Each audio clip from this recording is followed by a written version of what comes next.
all rights, then becomes the verb. And, conjunction, interest, again, no earth contract. And that becomes a pronoun because of the word and. So interest becomes the adverb, making in to become an adverb. And is a conjunction. To becomes the pronoun, thus the adverb, making real. Re means no. Contract as an adjective of the property, pro, no, per, person, ty, contract. As a pronoun, no, set forth as an adverb verb in Emerson Corporation. And even though, now when they write corporation with an abbreviation and put a period, it breaks the continuance because it's a abbreviation. Then you go back here to the word by, becomes a pronoun because it's a word used by itself, and becomes a conjunction. Through its attorney. Here the word through is used as a pronoun. Its is an adverb, making attorney to be a verb.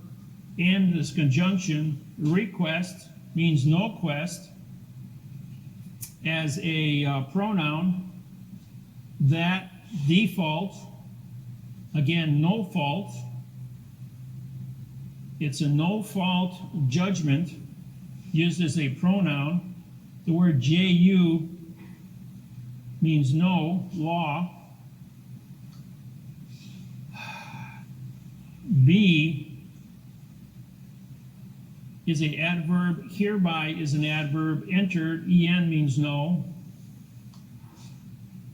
It means no earth in past time.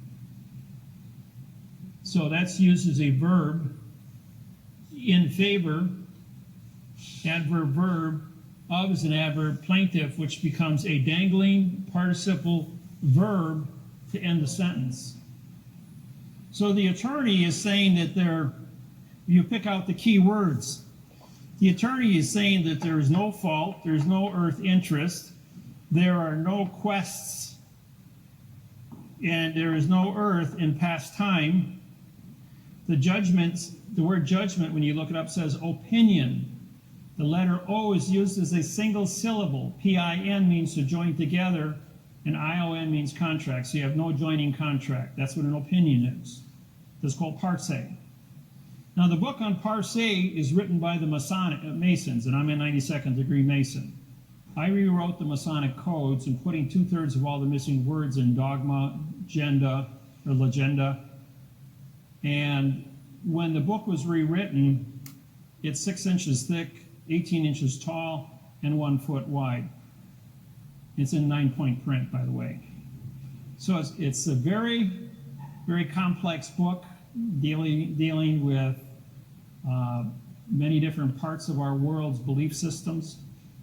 And the study of Masonry deals with how to manage people and how to manage all the communication skills, government, banking, numerology, worldwide. It doesn't matter what your language is, all world leaders belong to the Masonic order, and they act together. So, now when you write a sentence, the last word in the sentence has authorization, is supposed to be the authorization of that sentence, just like instrument here. It means no structured contract. Well, does this look like a structured contract to you?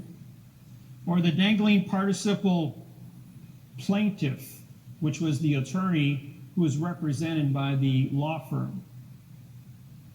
What it says here is that this attorney is going to bastardize grammar to go into another to fight for a bastardized grammar mortgage. And the two of them together are going to go in front of the word judge, which means J-U, comes from the word no law. The word justice, J-U, means no law. S is speak, T-I is title, and C-E is judge. And judge title speaks no law. So by bastardizing the grammar and avoiding a prepositional phrase in all conditions here, you have no facts here. Yes. The question was, what was the volition of a borrower to borrow money? Right? What they don't teach you is that the person they advertise on TV, you're taught by your parents, and we learn from example to go out and borrow money to buy a home. If you're fortunate enough to pay cash for it, that's another thing. But maybe only one person in 100 actually pays cash for a home. The rest of the world goes out and they borrow the money. And the home is used as the equity to back up the mortgage itself. But a bank is not allowed to lend money from its investors or its depositors. So the bank has to take your mortgage, and when they present you with a mortgage, I'll use this one here. This document here is your Fannie Mae, Freddie Mae mortgage. Now, even though you can't see the ABC alphabet from where you sit, you can see color. Anything that's pink is an adverb, and anything that's green on this paper is a verb. All the words that are not colored are adjective pronouns. So if you're going to modify something, your white is going to be modified and your pink is going to be modified. The green section is going to be your facts used as verbs. You can look at this up close after the fact. And you can see how many times that this document written by Fannie Mae and Freddie Mac has been modified to create a false document.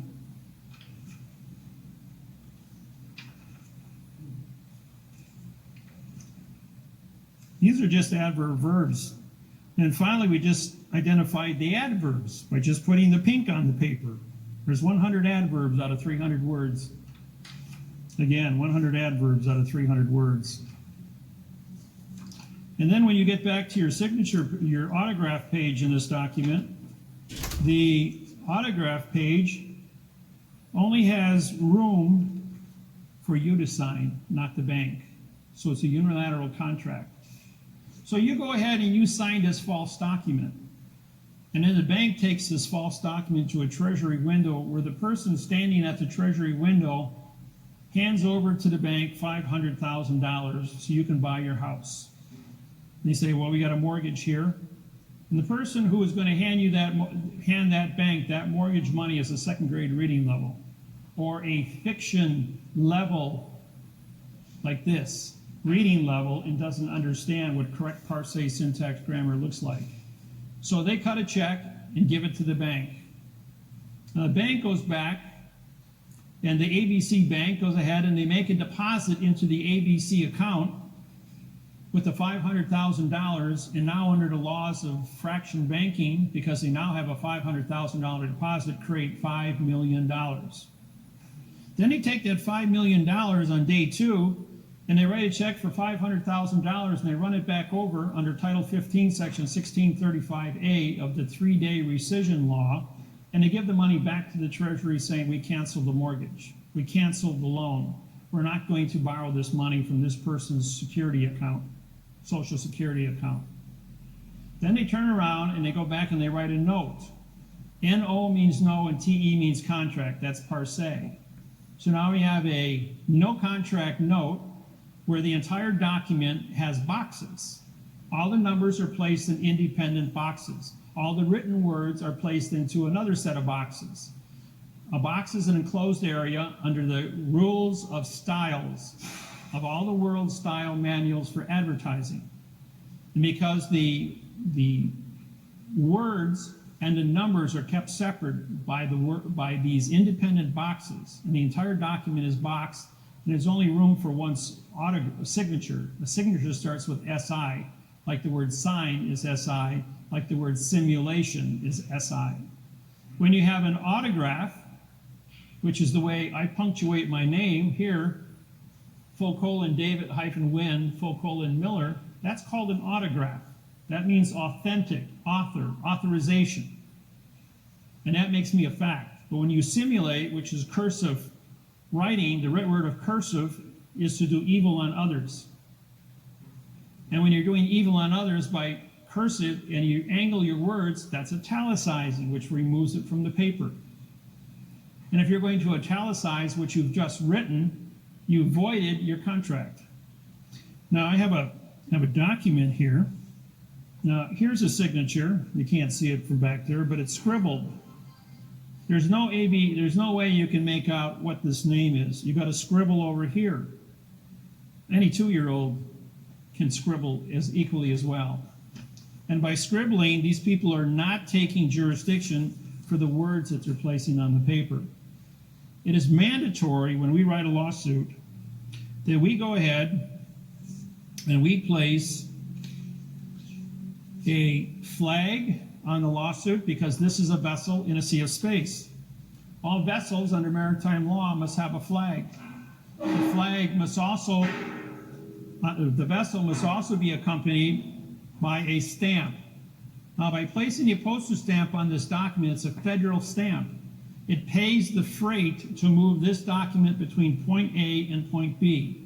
When I sign my name across, autograph my name across this stamp, and my clients autograph their name across this stamp, it makes you the postmaster authorized to transport this vessel from your home to the bank, or from your home to the post office to be sent out. Yes? What's the definition of a stamp? A stamp is a certification from the post office. There's only one postal service on planet Earth, by the way. It's called the Universal Postal Union. The Universal Postal Union is responsible for all vessels on planet Earth. In other words, all 9 billion people. They're responsible for all money on planet Earth and how it is exchanged between 2 countries or between the citizens within those countries. It's a one world order established on the 22nd of October, 1871. That's our modern day. In the past, in Rome, you know, even with Jesus, you had, when a tax man came up to him, he says, give unto Caesar what is Caesar, give unto God what is God's. What face is on Caesar's coin? So if you're going to use Caesar's coin for the value, and his military is going to protect the value of that coin for what it is, then pay Caesar his taxes to guarantee the value of it. If you go out to a tropical island in the South Pacific, they use coral beads. Some places they use different types of stone. They had to have different types of exchange that were set up by their kings within their community, because they were a closed community. They had to measure value so that there was fairness between how much work an individual did and for trade within the community. People figure it out, believe it or not. When you get them together, they will figure out some form of an exchange system. The stamp is the exchange system to move freight between point A and point B, and like this is a vessel in a sea of space, it has to be transported. Now, to make this a valid document, you have to autograph the back of it, just like you autograph your checks when you go down to the bank. The clerk, you hand them your check, which is your vessel. She stamps it paid. She hands you money and does banking. You have to endorse the back of it because it's a bill of lading, a vessel coming to the port of the bank. In a courthouse, the vessel comes to the port of the court. The court takes the vessel and it docks the vessel, puts a docket number on it, and now you can call it a document because you paid to dock the vessel. And there's a service docking fee. In the courts, it's, I think, $68 here, and in federal court, it's $350. And when you go to the Supreme Court of the United States, it's a half a troy ounce of gold. And that's how they regulate what the docking fee is. So it's all about maritime vessels. Now, what exactly is the court? When you walk into a courtroom, this room here is my federal postal court today.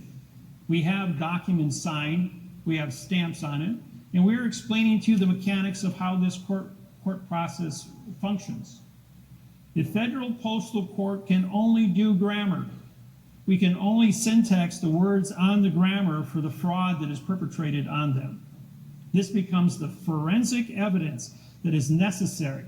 Because when you hand me your mortgage and I have forensic evidence in my hand that a lie has been committed, and this is how many mistakes are taking place in every sentence, and then a lawyer wants to answer back to you and create the same lie, we have a conspiracy here. A conspiracy under Title 18, 1001, which is fictitious conveyance of language, Title 15, Section 1692E, which is false and misleading statements, carries a $25 million fine and 30 years in prison, Title 15, Section 78 FF.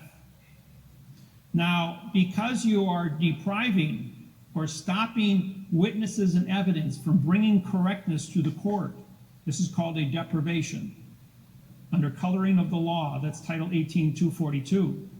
That carries a 15-year prison sentence and a $15,000 fine. Perjury is a $5,000 fine and 5 years in prison. Fictitious conveyance of language is a 10-year, $10,000 fine. When you take and you deprive someone and reduce them through trickery, through this kind of trickery, it's called racketeering or RICO. Title 18, 1961 carries a 30-year prison sentence and a $1 million fine. And because you send it through this goes through the mail, and the bank is sending you invoices which are fraud as this are through the mail and asking you for money, that's mail fraud. That's Title 18-1341. That carries a $1 million fine and 30 years in prison to extort money through the mail. When you get done with this, you got a 62-year prison sentence and about $32 million total in fines that are going to be accumulated. All based on physical evidence. This is where you got to go out and prove you got a sore back or you got a bent fender on your car. These are written words on a piece of paper as forensic evidence. And these documents get bonded. You don't see a staple here because staple is not a bonding. It's a mechanical device. These are bonded with super glue.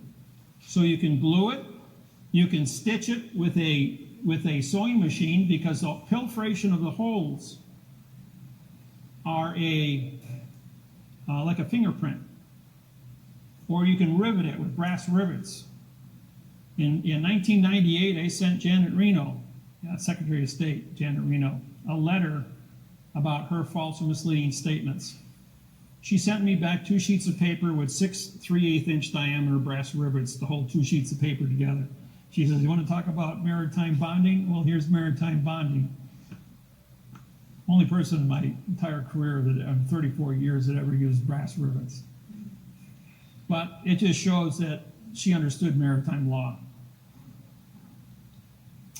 So the bank goes ahead and they take your Social Security money and they lend it to you. The bank does not have title to the property.